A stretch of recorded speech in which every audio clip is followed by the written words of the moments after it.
Di tahun 1948, Republik Indonesia tuh bener-bener nyaris hancur berkeping-keping. Coba Anda bayangkan, negara kita ini baru seumur jagung, wilayahnya menyusut drastis gara-gara perjanjian Renville, dan Dan pemberontakan politik saat itu udah siap banget meledak jadi perang saudara kan? betul banget.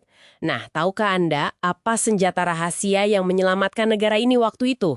Bukan intervensi militer loh, tapi hidangan ketan berbalut daun kelapa di atas meja makan. Kedengarannya mungkin aneh ya, tapi itu fakta sejarah yang sangat solid. Oke, mari kita bedah ini. Misi deep dive kita kali ini adalah buat membuktikan kepada Anda bahwa rutinitas lebaran kayak halal bihalal, ketupat, dan lepet itu bukanlah sekedar basa-basi tahunan biasa. Sama sekali bukan. Ini tuh ibaratnya perangkat lunak resolusi konflik kuno yang terus diupdate dari peradaban abad ke-15 sampai ke era modern.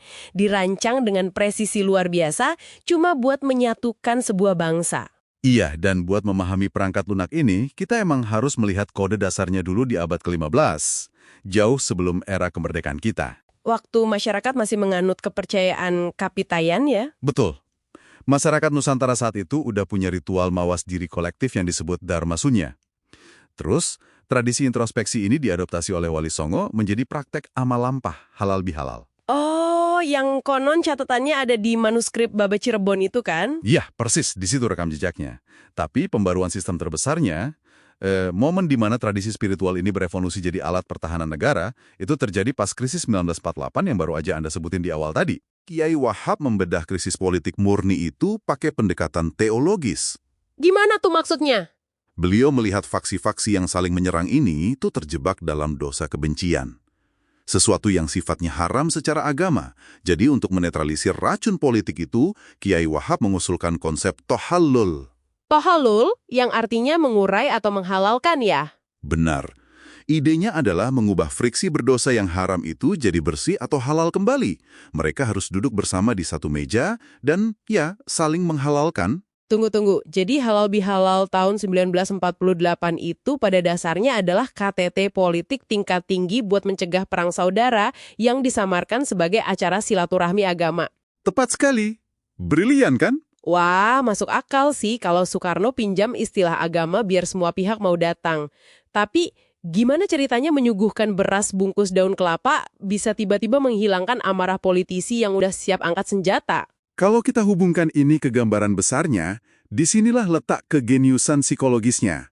Pesan perdamaian Soekarno dan Kiai Wahab nggak akan bertahan lama kalau cuma lewat pidato politik aja. Iya juga sih, orang pasti gampang lupa. Makanya, mereka meminjam strategi dakwah visual dari abad ke-15 yang udah ditanamkan sama Sunan Kalijaga ke masyarakat akar rumput. Hidangan di atas meja itu adalah dokumen perjanjian fisiknya. Oh, wow. Ambil contoh ketupat deh, atau kupat.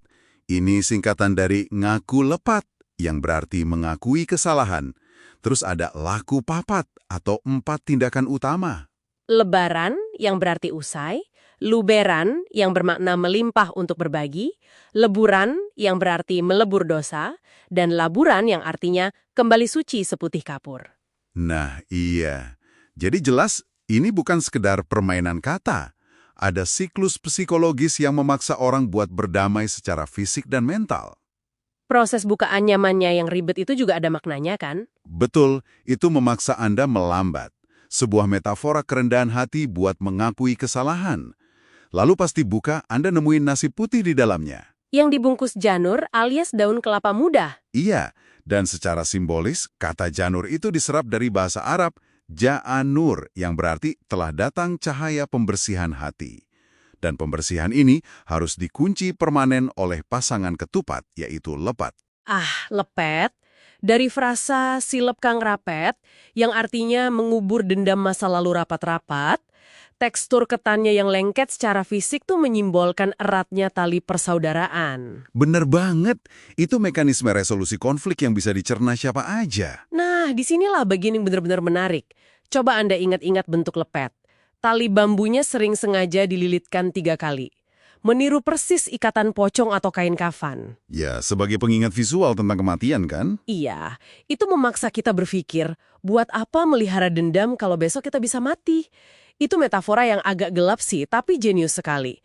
Memaksa musuh bebuyutan sadar akan kefanaan mereka sambil makan bareng. Sesuatu yang abstrak kayak pemaafan diwujudkan jadi benda fisik yang mengikat indera perasa, penglihatan, dan sentuhan. Jadi buat Anda yang mendengarkan Deep Dive ini, lain kali Anda menyantap ketupat dan lepet, sadarilah bahwa Anda nggak sekedar makan.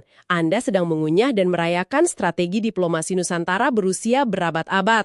Yang pernah menyelamatkan negara ini dari ambang kehancuran. Anda benar-benar mempraktikkan seni perdamaian yang paling lezat di dunia. Sepakat. Dan ini ninggalin satu pemikiran provokatif buat kita renungkan.